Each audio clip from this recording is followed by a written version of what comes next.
मौराखरा समाचारमा विवेक गौतमको हार्दिक स्वागत छ।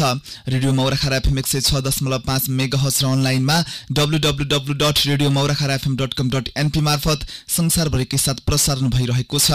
मौराखरा समाचार सुरु हुनु अघि मुख्य समाचारका शीर्षकहरू।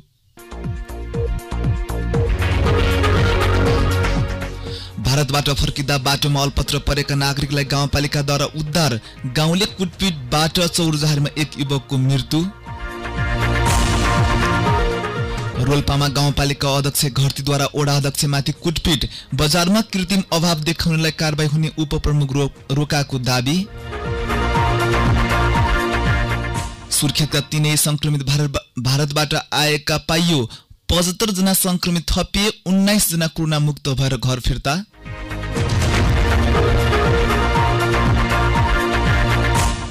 नेपाल विरुद्ध खनिँदै आएका भारतीय पत्रकार गोस्वामी विरुद्ध मुद्दा चलाउन आदेश। सामाजिक सुरक्षा नियमावली विवादमा।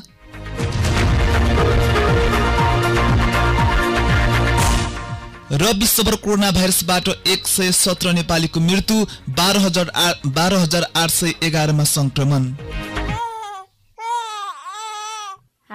मेरो नानीलाई भोक लाग्यो। ल दुध खाऊ है नानी। नरौ नानी नरौ नरौ। ए भाउजू पाउनुस् एकछिन। किन र बाबु? तपाईँ त सिधै हात नधुई बच्चालाई दुध चुसाउनु पो लाग्नु भयो त। हेर्नुहोस् भाउजू, बच्चालाई दुध चुसाउनु भन्दा पहिले आफ्नो नाक मुखको सरसफाइमा एकदमै ध्यान दिने र मास्क लगाउने गर्नुपर्छ। यसै गरी बच्चालाई समात्नु वा दुध चुसाउनु भन्दा अघि र पछि साबुन पानीले मिची हात धुनुका साथै आफू बस्ने ठाउँ तथा प्रयोग गरेका सामानहरू नियमित रूपमा सफा गर्ने र संक्रमण रहित बनाउनु पर्छ भाउजू। अनि मात्र आमा र बच्चा दुवै सुरक्षित हुन पो सकिन्छ। ओहो डाक्टर बाबु, यो कुरा त हामीले ध्यानै दिएका थिएनौँ। तपाईँले त आज राम्रो कुरा पो सिकाउनु भयो त। धन्यवाद है बाबु। त्यसो भए म त गएँ साबुन पानीले मिची हात धुन। यो कुरा त म अरू सुत्केरीहरूलाई पनि सिकाउँछु। धन्यवाद छ है बाबु। पूर्ण स्तनपानले शिशु स्वस्थ बनाउन तथा आमा र शिशु बीच आत्मीयता बढाउन सहयोग गर्दछ। कोभिड-19 संक्रमित महिलाले साबुन पानीले हात धोई मास्क लगाई स्तनपान गराउन र शिशुलाई आफूसँगै राख्न सक्दछिन्। राष्ट्रिय स्वास्थ्य शिक्षा सूचना तथा सञ्चार केन्द्र स्वास्थ्यको लागि सक्षम प्रणाली र रेडियो मौराखरा संघको सहकार्यमा जनहितमा जारी सन्देश।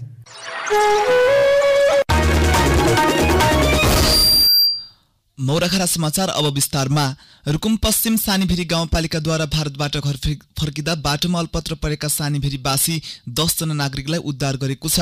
भारतको बिहार राज्यको पटनामा काम गर्न गएका 10 जना सानीभेरीवासी नागरिकहरू लकडाउनका कारण खाना बस्न समस्या भएकाले घर फर्कन खोज्दा बीच बाटोमा अलपत्र परेका थिए। भारतको पटनाबाट महोत्तरी जिल्लाको जलेश्वरमा अलपत्र भएको थाहा पाएपछि सानीभेरी गाउँपालिकाको पहलमा गाडी पठाएर उद्धार गरिएको हो। त्यस्तै देशका विभिन्न स्थानमा अलपत्र परेका विद्यार्थीहरूलाई पनि गाउँपालिकाले उद्धार गरेको छ। चितवन, नवलपरासी, दाङ लगायतका स्थानबाट 9 जनालाई उद्धार गरिएको हो। उद्धार गरिएका 19 जना सबैलाई सिमली स्थित राप्ती ज्ञानोदय माविको क्वारेन्टाइनमा राखिएको छ। रुकुम पश्चिम चौरजारी नगरपालिका 4 राणा गाउँका नवराज विकको कुटपिटबाट मृत्यु भएको छ।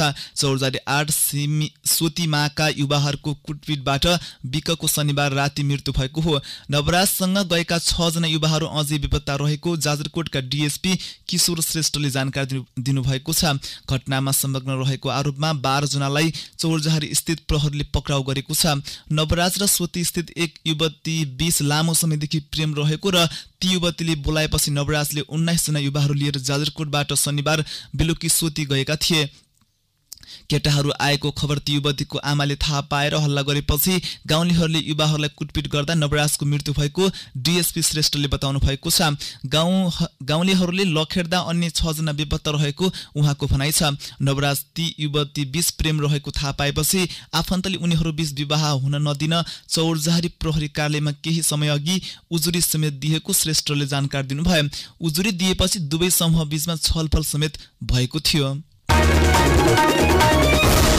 चौरजाही नगरपालिकाका उपप्रमुख राधा रोकाले बजारमा कृत्रिम अभाव देखाउने व्यापारीहरूलाई कारबाही गर्ने बताउनु भएको छ। नगरपालिकाले उपभोक्ताहरूको समस्याहरूलाई ध्यानमा राखी सुपथ मूल्य पसल सञ्चालनको लागि एक सहकारीसँग सम्झौताको काम अगाडि बढाएको समेत उहाँले बताउनुभयो। यो चुनौतीपूर्णको क्षणमा उपभोक्ताहरूलाई ठगी कालोबजारी गर्ने गराउनेलाई कानुन बमोजिम कारबाही हुने भन्दै व्यापारीलाई ठगी तथा कृत्रिम अभाव नदेखाउन आग्रह गर्नुभयो।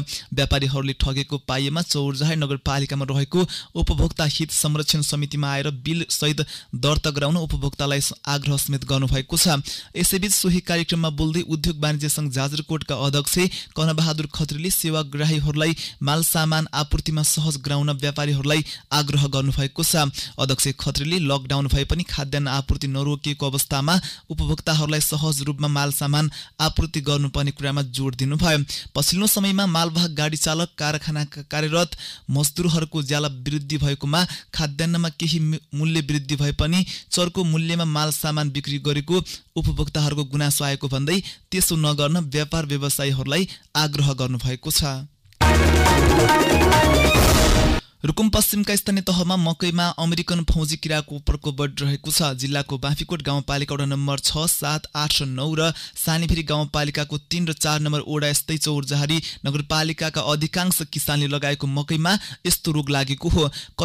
कुट्याउन लागेको मकैमा रोग लागेपछि किसानहरूलाई रोग कसरी निर्मूल गर्न सकिन्छ भन्ने विषयमा चिन्तित बनाएको बाँफीकोट गाउँपालिका वडा नम्बर 6 का किसान देवबहादुर कुसारले बताउनुभयो। नेपालका विभिन्न जिल्लामा देखिएको अमेरिकन फौज किराको प्रकोपले रासायनिक विषादी प्रयोगले गर्दा सही विषादी पनि प्रभावहीन हुन नसक्ने बाँफीकोट कृषि विकास शाखाका कार्यालय प्रमुख लोकेन्द्र ओलीले बताउनुभयो। रोगले किसानहरू प्रभावित भएका छन्। मकै बालीबाट राम्रो आम्दानी लिने सोच बनाएका किसानहरू फौजी किराको आक्रमणबाट अनिकालले सताउने हो भन्ने विषयमा चिन्तित बन्न पुगेका छन्।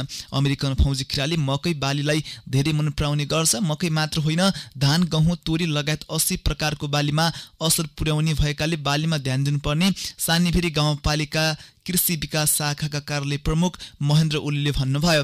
उहाँले भन्नुभयो, हामीहरूले नियन्त्रणको उपायहरू अपनाइरहेका छौँ, तर यसको असर व्यापक फैलिएको हुँदा नियन्त्रण गर्न गाह्रो भएको दुखेसो व्यक्त गर्नुभएको छ। रोल्पाको सुनिल स्मृति गाउँपालिका अध्यक्ष गुणेन्द्र घरतीले वडा अध्यक्षमाथि कुटपिट गर्नुभएको छ। गाउँपालिकाको 4 नम्बर वडाका अध्यक्ष गञ्ज छेत्रीलाई शुक्रबार कार्यपालिका बैठकमै कुटपिट गरेको पीडित वडा अध्यक्ष छेत्रीले बताउनुभयो।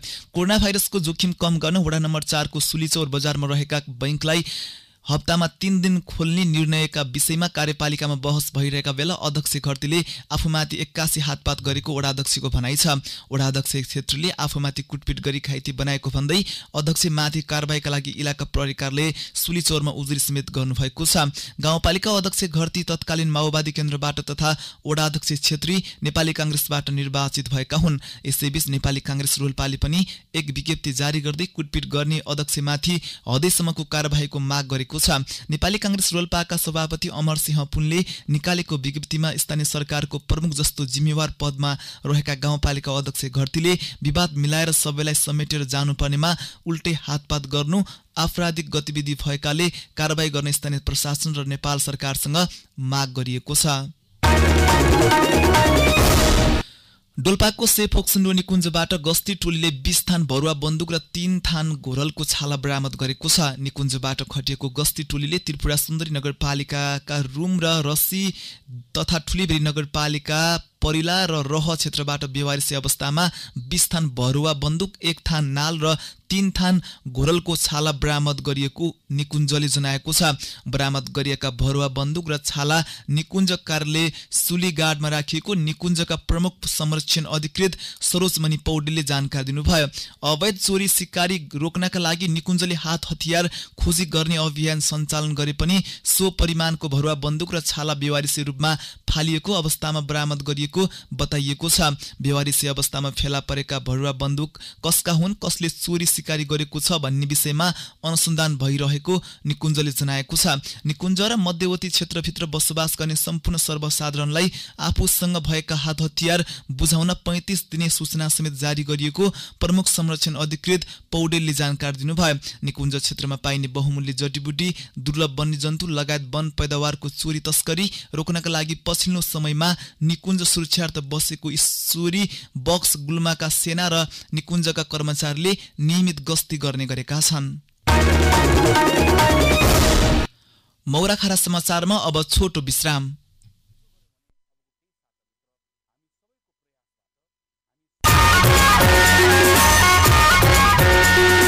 सानीभेरी गाउँपालिका वडा नम्बर 5 को अनुरोध।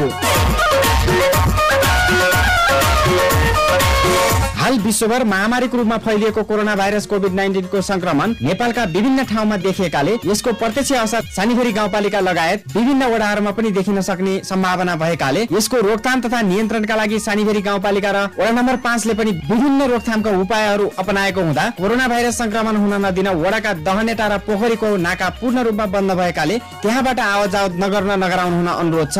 कोही कसैले पनि यसको उल्लङ्घन गरेको खण्डमा कानुन अनुसार कारबाही हुने समेत जानकारी गराउँदछौं। कोरोना भाइरस कोभिड-19 बाट बस्ने उपायहरू। नेपाल सरकारले गरेको लकडाउनलाई कडाइका साथ पालना गर्नुहोस्।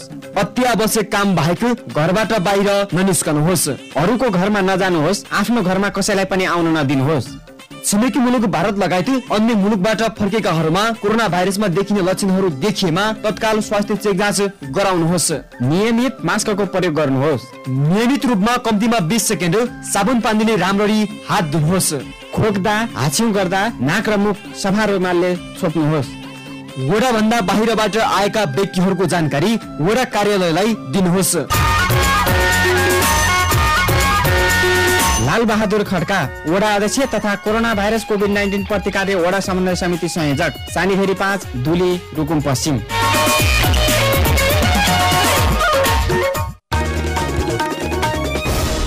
विश्रामपछि पुनः स्वागत छ। अब बाँकी समाचार। सुर्खेतमा शनिबार कोरोना भाइरस संक्रमण पुष्टि भएका 3 जना नयाँ भारतबाट आएको पाइएको छ।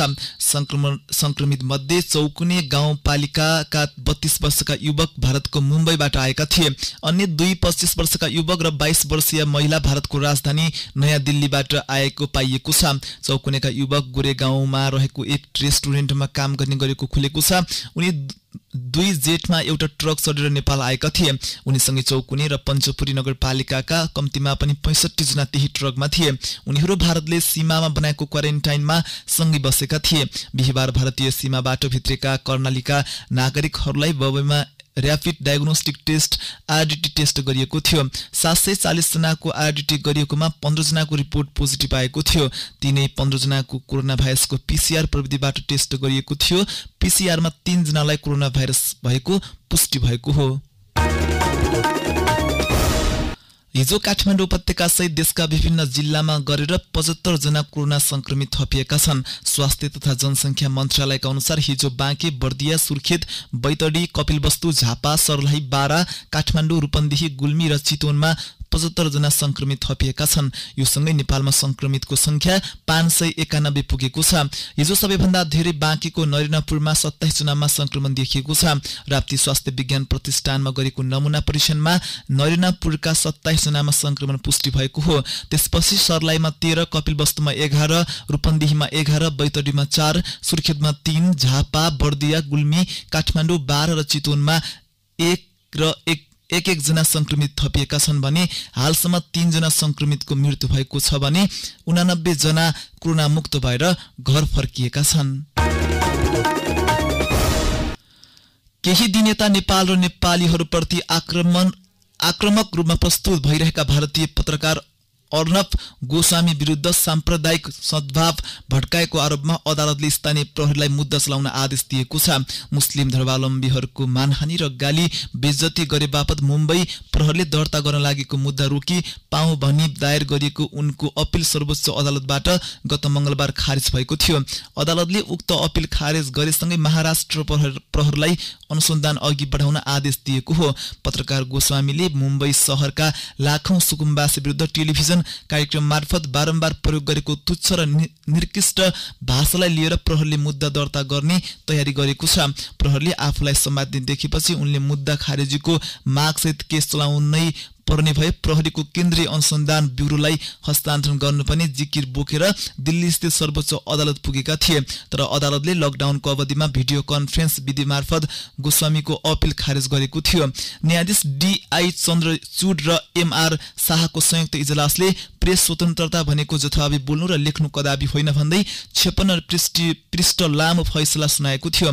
त्यस्तै गोस्वामीले केही समयअघि भारतीय राष्ट्रिय कांग्रेसकी अध्यक्ष सोनिया गान्धी विरुद्ध पनि लगातार प्रहार गरेका थिए। उनले सोनिया माथि पालगार भन्ने स्थानमा भएको सामूहिक संहारको घटनामा बिना प्रमाण मुछेका थिए। उनी विरुद्ध अदालतले 14 अलग अलग ठाउँबाट परेका उजुरलाई खारेज गर्दै सबैलाई एउटै प्याकेजमा राखेर अनुसन्धान अघि बढाउन मुद्दा चलाउन प्रहरीलाई आदेश दिएको छ। सामाजिक सुरक्षा ऐन 2075 कार्यान्वयन गर्न सरकारले ल्याएको सामाजिक सुरक्षा नियमावली 2076 कार्यान्वयनमा आएसँगै 60 वर्ष पूरा नगरेका एकल महिला अति अशक्त अपाङ्गता भएकाहरू भत्ताबाट वञ्चित भएको भन्दै देशभर विरोध भएको छ। सरकारले न्यून आयको मापदण्ड नतोकुन्जेल 60 वर्ष मुनिका एकल महिलालाई सामाजिक सुरक्षा भत्ता नदिन र 60 वर्ष भन्दा कम उमेर भएका एकल महिलाको निवेदन नलिन राष्ट्रिय परिचय पत्र तथा पञ्जीकरण विभागले निर्देशन दिएको थियो। अति अशक्त अपाङ्गता भएका र एकल महिलालाई सरकारले दिदी आएको भत्ता कटौती गर्न लागेको भन्दै सरकारवालाहरूले विरोध गरेका हुन्। सरकारले भत्ता कटौती नगर्दिन पनि उनीहरूले सरकारसँग आग्रह गरेका छन्। संसदको महिला तथा सामाजिक समितिका सदस्य खेमप्रसाद लोहनीले सरकारको यो निर्णय उपयुक्त नभएको भन्दै दिदी आएको सामाजिक सुरक्षा भत्ताले निरन्तरता पाउनुपर्ने बताउनुभयो। निलो कार्ड प्राप्त गरेका अति अशक्त अपाङ्गता भएका व्यक्तिलाई पनि सामाजिक सुरक्षा भत्ता नदिन र त्यस्तो व्यक्तिको नयाँ निवेदन पनि नलिन भनेपछि 77,000 अपाङ्गता भएका व्यक्तिको बाँच्ने सहारा नै गुम्ने राष्ट्रिय अपाङ्ग महासंघको भनाइ छ।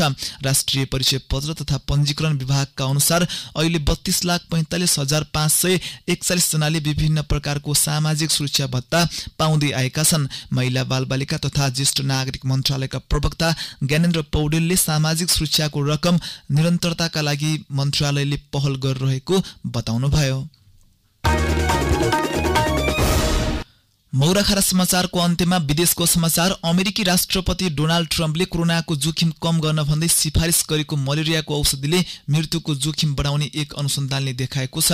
विज्ञान अनुसन्धान पत्रिका लान्सेटले गरेको अध्ययन अनुसार हाइड्रोक्सिक्लोरोक्विन नामक औषधि खाँदा कोरोना संक्रमितलाई उल्टै मृत्युको जोखिम बढाउने तथ्य पत्ता लागेको हो। चिकित्सकले यो औषधि नखान चेतावनी दिए पनि कोरोनाको जोखिम नियन्त्रणमा हाइड्रोक्सिक्लोरोक्विन उपयोगी हुने दाबी गर्दै ट्रम्पले आफैले औषधि खाइरहेको खुलासा गर्नुभएको थियो। वैज्ञानिकहरूका अनुसार हाइड्रोक्सिक्लोरोक्विन औषधि मलेरियाका बिरामीका लागि उपयोगी छ भने लुपुसका केही समस्यामा पनि लाभदायक रहेको छ। तर कोरोना संक्रमितका लागि यो औषधिले फाइदा पुर्याउने कुनै अनुसन्धानले देखाएको छैन। लान्सेट जर्नलमा प्रकाशित प्रतिवेदनमा कोरोना संक्रमितलाई मलेरियाको औषधिबाट फाइदा नभएको बरु यसले उल्टो मृत्युको जोखिम बढाउने पाइएको उल्लेख छ। विश्वभर महामारीका रूपमा फैलिएको कोरोना भाइरस संक्रमणका कारण शनिबार 23 मे 2020 साँझसम्म मृत्यु हुने नेपालीको संख्या 117 पुगेको छ। गैर आवासीय नेपाली संघ NRNA का अनुसार यो साता थप 21 जना नेपालीले कोरोनाका कारण ज्यान गुमाएका छन्। संघका अनुसार UAE मा 9, साउदी अरबमा 5, UK मा 2, नेपालमा 3, अमेरिका 1, कतारमा 1 र कुवेतमा 1 जना नेपालीको यो साता ज्यान गएको हो। संघ अन्तर्गतको स्वास्थ्य समितिले संकलन गरेको तथ्याङ्क अनुसार सबैभन्दा बढी बेलायतमा 65 जना गैर आवासीय नेपालीको मृत्यु भएको छ। समितिका संयोजक डाक्टर सञ्जीव सापकोटाका अनुसार संयुक्त अरब ट्रस्ट UAE मा 18 जना नेपालीको निधन भएको छ। बिहान 7:30 बजेको मौराखरा समाचार सकियो। बिदा लिनु अघि प्रमुख समाचारका शीर्षकहरू पुनः एकपटक।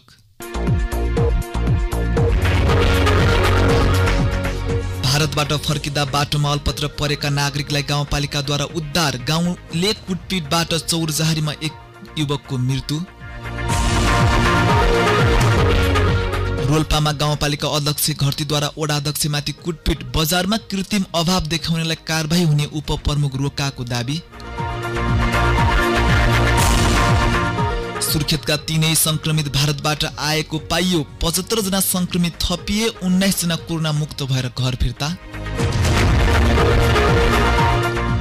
नेपाल विरुद्ध खनिँदै आएका भारतीय पत्रकार गोस्वामी विरुद्ध मुद्दा चलाउन आदेश। सामाजिक सुरक्षा नियमावली विवादमा।